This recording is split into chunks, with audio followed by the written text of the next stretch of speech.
Assalamualaikum warahmatullahi wabarakatuh. Kembali lagi di acara podcast Gemoy Ceria Puskesmas Kampung Baru Padusunan. Kebetulan hari ini kita kedatangan tamu yang sangat spesial, kedatangan narasumber dari BKKBN, Satgas Pencegahan Stunting Kota Pariaman. Selamat datang di Puskesmas Kampung Baru Padusunan. Oke, terima kasih banyak Kak, gitu kan. Tapi boleh request nggak Kak? Boleh. Panggil Jaya saja. Oke, kita panggil Jaya saja. Oke, baik. Karena Jaya basicnya dari Minangkabau, alangkah baiknya boleh perkenalan pakai pantun nggak Kak? Boleh. Tetangga negara Indonesia itu adalah Malaysia. Di Malaysia terkenal dengan keindahan menara. Nah, sahabat online di luar sana belum kenal nama saya. Izin perkenalan, saya Jayandra. Alhamdulillah, sekarang diamanahkan sebagai Satgas Stunting Kota Pariaman yang di-SK-kan oleh BKKBN Provinsi Sumatera Barat, Kak. Badan Kependudukan Keluarga Berencana Nasional yang sekarang menjadi landing sektornya percepatan pengendalian stunting berdasarkan Perpres nomor 72 tahun 2021. Wow, masih muda ya. Baiklah, kami ucapkan selamat datang kepada Bapak Jaya atau Jaya di Puskesmas Kampung Baru Padusunan, melayani dengan ceria. Oke, kita lanjut, boleh? Boleh. Boleh. Dalam konteks ini kita akan membahas tentang remaja. Iya, remaja dan stunting gitu ya. Iya, dan stunting, remaja dan stunting. Iya. Kalau boleh tahu nih, serta atau masyarakat di Iya. rumah juga pasti pengen tahu apa sih hubungannya remaja dengan stunting gitu. Stunting. Ya. Oke, boleh. Baik.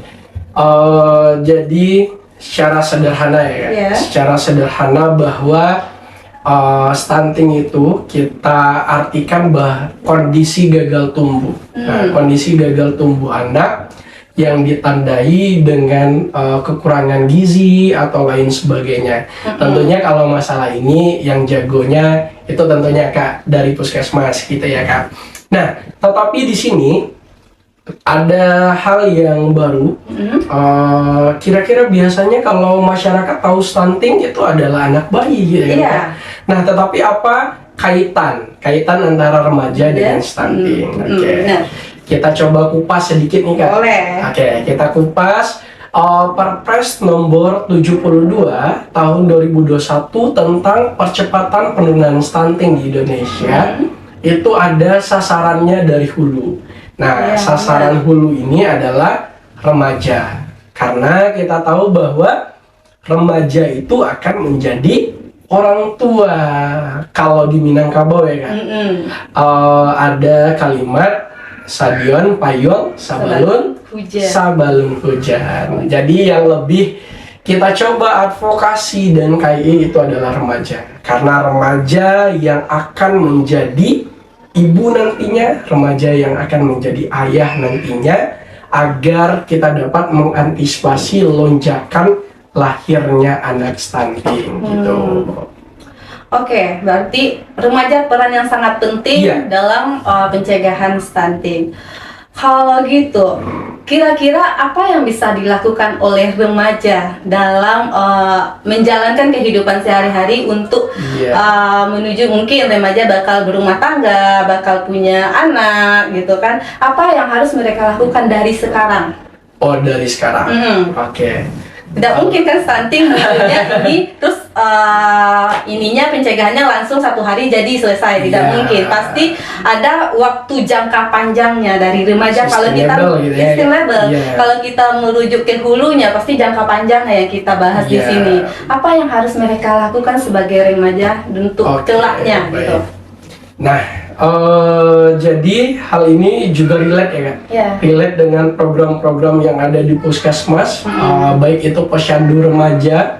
Nah, kalau kita lihat angka, itu konsumsi tablet tambah darah atau zat besi bagi remaja itu kurang ya Kak? Nah, konsumsinya kurang sehingga mengakibatkan apalagi remaja putri yang ada bulanannya atau lain sebagainya yang mengeluarkan darah.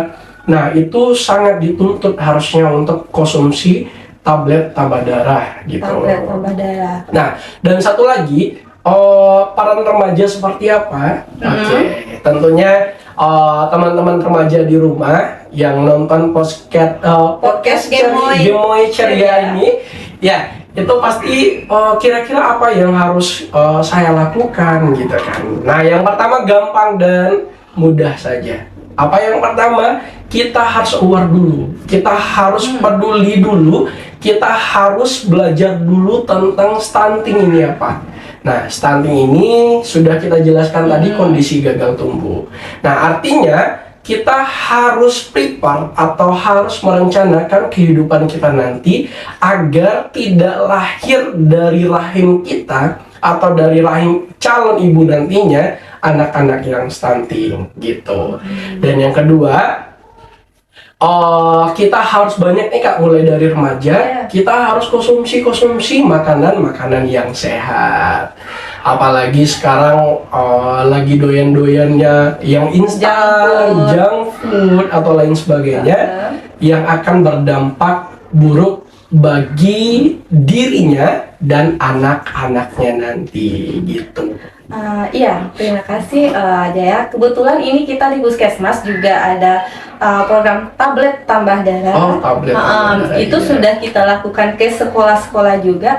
Tetapi masih banyak nih Jaya yang belum mau ini untuk minum, mungkin karena ada isu-isu efek dari minum tablet tambah darah ini, katanya badan gemuk nanti ini nggak bisa punya anak katanya. Itu gimana dong solusi kita melakukan pencegahan isu-isu itu gitu? Oke.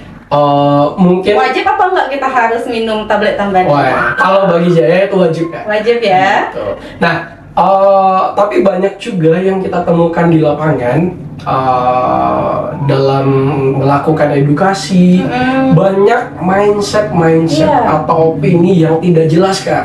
Nah, misalnya kalau konsumsi tablet tambah darah susah dapat anak nantinya, atau badan gemuk. Kalau badan gemuk ya doinya lari. Enggak seperti itu. Nah, tetapi kalau berdasarkan anjuran dari tenaga medis, tenaga kesehatan pasti lebih tahu mereka gitu kan. Nah, efek sampingnya pasti udah dicoba dan diuji. Nah, itu tidak memiliki efek seperti itu kan. Yang ditakutkan ya. Yang ditakutkan, malahan tablet tambah darah itu berfungsi bagi kita, bermanfaat bagi kita remaja agar kita bisa tumbuh dengan sehat. Nah, intinya bagi teman-teman yang di luar sana, kalau ada mendengarkan atau mitos seperti itu, kita cut saja. Nah, kita tetap fokus pada anjuran kesehatan, kita tetap fokus pada anjuran orang yang kompeten di bidang itu. Berarti tablet tambah darah merupakan salah satu penunjang dalam pencegahan stunting. Iya, benar. Bahkan ada satu itu ya Kak, kalau di Satgas Stunting itu Satgas Stunting ini teman-teman, itu satuan tugas percepatan penurunan stunting, ada satu indikator menu. Nah, ada data-data tablet tambah darah dan lain sebagainya. Artinya itu sudah teruji dengan baik. Nah, sehingga kita dituntut untuk memberikan KIE atau advokasi terkait itu agar dapat cegah stunting mulai dari hulu atau remaja gitu. Oke. Kita sudah tahu juga remaja perannya seperti apa dan langkah-langkah yang harus kita lakukan seperti apa, kita juga sudah tahu barusan yang sudah dijelaskan oleh Jaya. Sekarang ini mungkin masyarakat Kota Pariaman atau khususnya wilayah kerja Puskesmas Padusunan gitu. Berapa genting sih stunting di Kota Pariaman gitu? Seberapa genting Kota Pariaman stuntingnya? Ada pantun seperti ini Kak. Ayu ting ting rambutnya keriting. Cegah stunting itu penting gitu loh. Nah, kenapa itu penting? Karena sudah genting.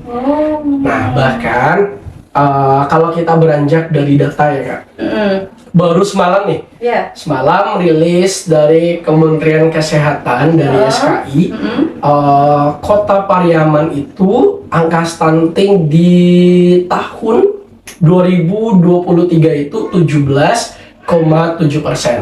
Nah, sedangkan di 2022 itu 18,4%. Artinya 1 tahun ini kita turun 0,7%. Nah, tetapi itu nggak apa-apa.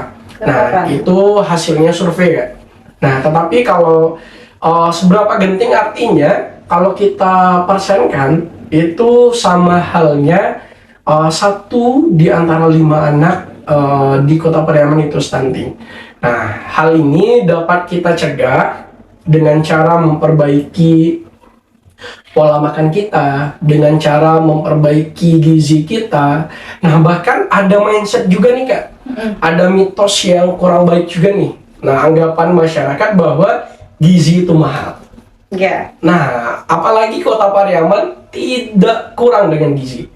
Nah, kenapa dengan demikian? Yang pertama, Kota Pariaman penghasil ikan.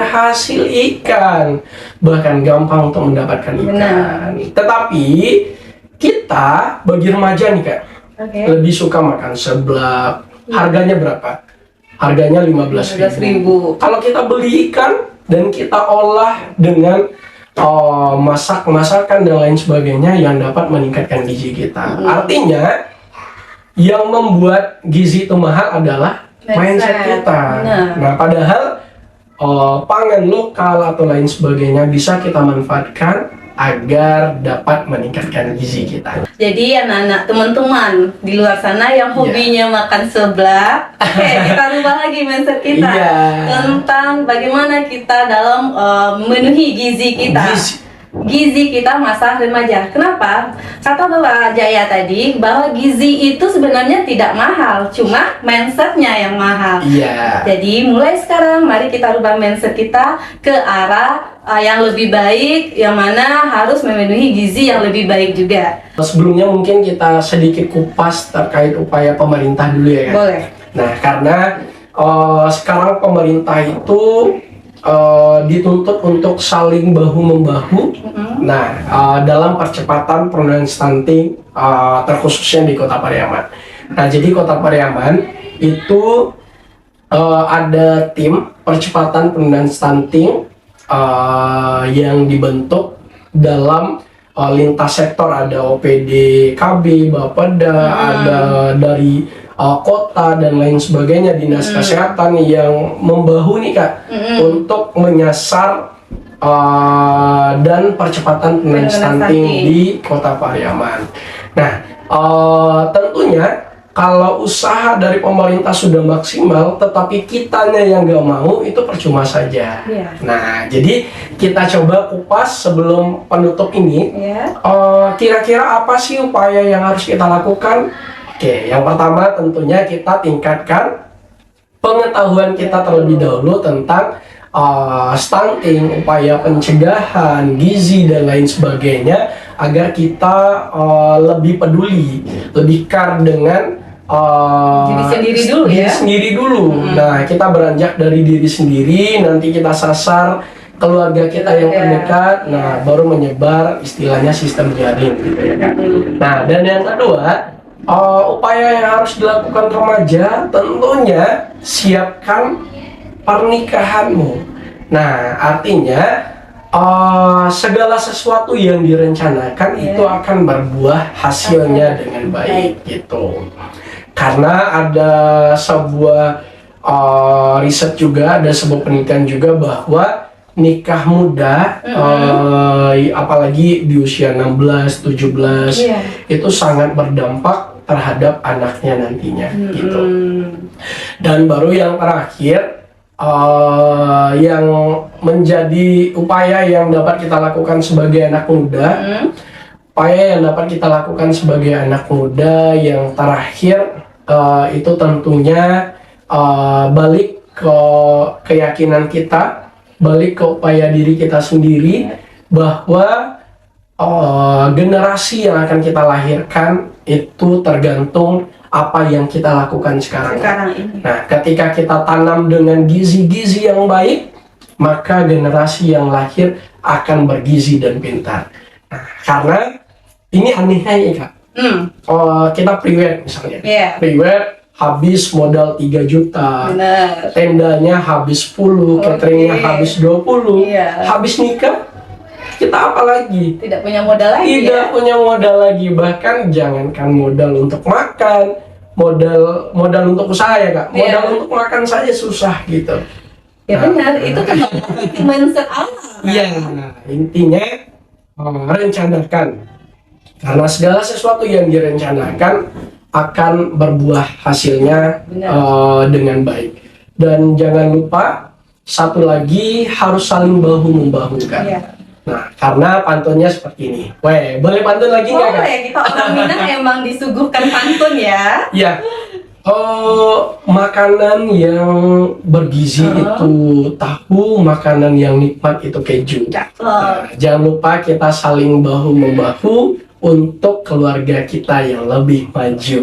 Oke, mudah-mudahan ya pantun tadi penutupan kita Amin. bisa membantu Ya. kita menuju keluarga yang lebih makmur, yang lebih sejahtera. Amin. Amin. Kita mulai dari remaja dalam pencegahan stunting. Stunting. Oke, itulah perbincangan kami tentang remaja pencegahan stunting dari Satgas Stunting Kota Pariaman. Mudah-mudahan informasi ini bisa membantu Amin. masyarakat kita tentang pemahaman stunting dan pencegahan stunting. Oke, terima kasih kepada Jaya telah Oke, menyempatkan sama-sama, waktunya hadir hari ini dalam podcast kita. Iya. Kemudian sukses selalu. Amin. Dan jangan kapok-kapok datang ke Baik, podcast siap. Puskesmas Iya, Kampung Baru. kalau ada Padusunan. undangan lagi kita gaspol ya. Boleh, Aduh. boleh. Kita sering-sering meet up seperti ini dalam Iya. pembahasan atau memberikan informasi dan edukasi sedikit demi sedikit kepada teman-teman dan masyarakat di luar sana. Oke. Akhir kata, kita tutup podcast Gemoy Ceria yang merupakan dari program promosi kesehatan Puskesmas Kampung Baru Padusunan, di mana Puskesmas Kampung Baru Padusunan melayani dengan ceria.